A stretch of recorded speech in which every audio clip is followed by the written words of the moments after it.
In this video, we'll be taking a look at 3 MLB games happening on April 22, 2022. Welcome back to Cash Out Sports. Let's dive right into it. Oh, and don't forget to subscribe and to click the bell icon to get notified as soon as these videos get released, so that you have more time to plan out your bets. As we provide these videos on a daily basis, I can guarantee that you'll have all the important information that you'll need on these 3 MLB games after fully watching this video.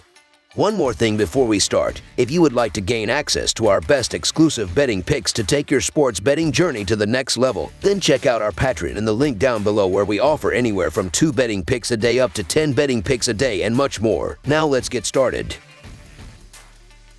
Colorado Rockies versus Detroit Tigers. We will have some interleague baseball on Friday evening, as the Colorado Rockies will take on the Detroit Tigers in the first game of this 3-game set. The Rockies will have right-hander Antonio Senzatela on the mound, while the Tigers are sending southpaw Tarik Skubal to pitch. Senzatela is coming off a win over the Chicago Cubs, where he went 5 innings and gave up a run on 7 hits with no walks and 2 strikeouts, while Skubal did not factor into the decision as he threw 5.2 shutout innings and allowed 4 hits with no walks and 7 strikeouts against the Kansas City Royals. Colorado is 11-4 in their last 15 road games and 10-4 in their last 14 games against a left-handed starter, while the over is 3-0-1 in their last 4 games overall. Detroit is 11-4 in their last 15 games as a favorite and 2-5 in their last 7 games overall, while the under is 12-3-1 in their last 16 games following a win. The difference has been on the offensive side of the baseball, as the Rockies are hitting extremely well while the Tigers are struggling to get the bat off their shoulders. With Javier Baez on the injured list for Detroit, it is harder, as this team is not deep offensively and needs someone like him to make the lineup longer. Colorado is 5th in baseball with 62 runs scored as of this writing and have a MLB best .284 team batting average. With the big outfield of Comerica Park,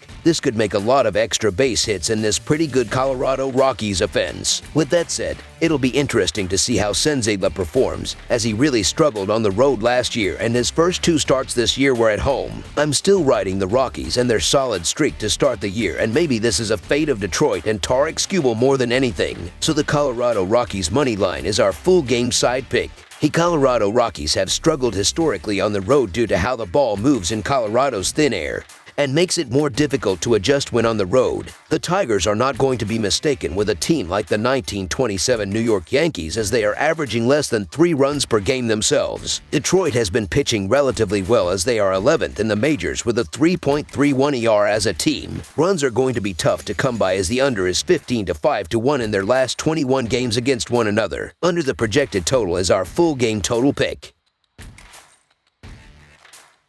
Miami Marlins versus Atlanta Braves. National League East rivals will open up a 3-game series on Friday night at Truist Park, with the Miami Marlins visiting the Atlanta Braves. Miami salvaged the finale of a 3-game series against the St. Louis Cardinals with a 5-0 win on Thursday to hit as a -130 favorite. Atlanta has been a little slow out of the gate at 6-8, including dropping 2 of 3 to the Los Angeles Dodgers to begin the week, including a 5-1 loss in Wednesday's rubber game as a +117 underdog. The Marlins put up a decent fight against the World Series champions last year, with Atlanta holding just an 11-8 advantage in the season series. Atlanta has not lost the season series to Miami since 2014. The Miami Marlins came into the season in hopes of Trevor Rogers being able to build off an outstanding 2021 campaign. Last year, the lefty finished with an ER of just 2.64 and a WHIP of 1.15. Although it is still early and there is plenty of time to figure things out, a matchup against Atlanta's offense is not the ideal recipe for a bounce-back performance. Even though the Braves are a boom-or-bust offense, they have shown the ability to hit for power against left-handed pitching. On the other side, look for Kyle Wright to have no problem with a below-average Miami offense. Wright has been pretty darn good in his first 2 starts so far. He put up 6 innings with 2 hits and no earned versus the Reds in his debut,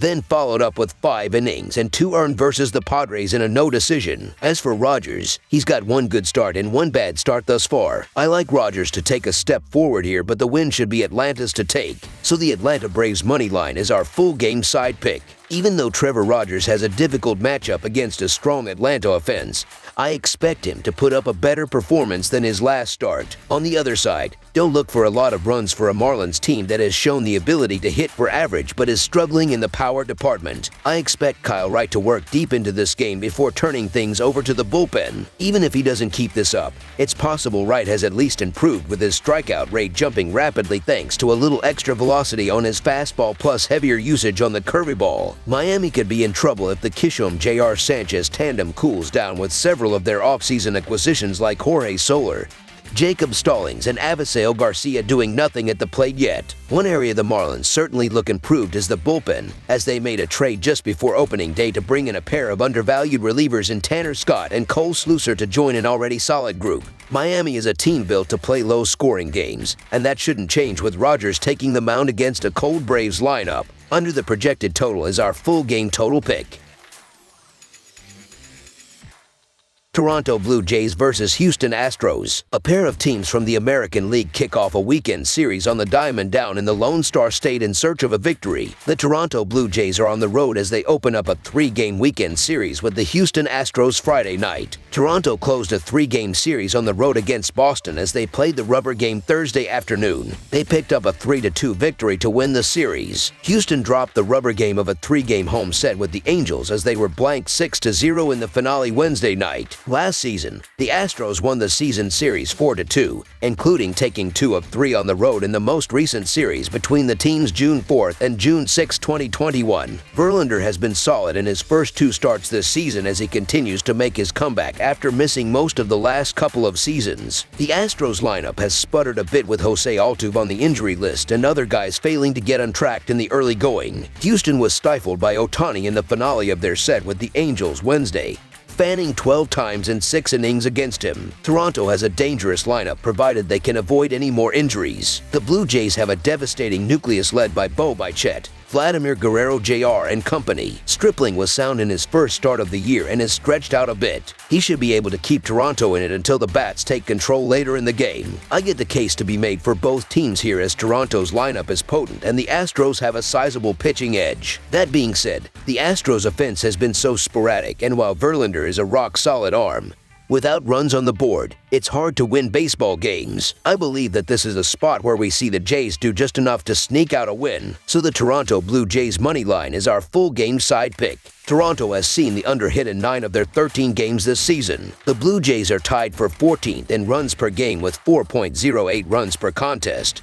Though that number drops to just 2.67 runs per game on the road this season, Houston has seen the under hit in 7 of their 12 games on the year heading into this contest. The Astros are just 23rd in runs per game as they average 3.42 runs per contest this season. That number slips slightly to 3.33 runs per game at Minute Maid Park in the early going. With the Astros struggling at the plate and a terrific pitcher in Verlander on the mound, runs could be at a premium here. Throw in Toronto's road struggles offensively and this one ends up being a low-scoring game. Under the projected total is our full game total pick. That's all for now, so if you have any other games you would like reviewed, then leave a comment down below with the game you would like analyzed. Subscribe to our channel, leave a like on this video, and we'll get to it as soon as we possibly can. We would also love to hear your opinion on the picks presented to you in this video, whether you agree or disagree with them, so leave a comment down below and do let us know.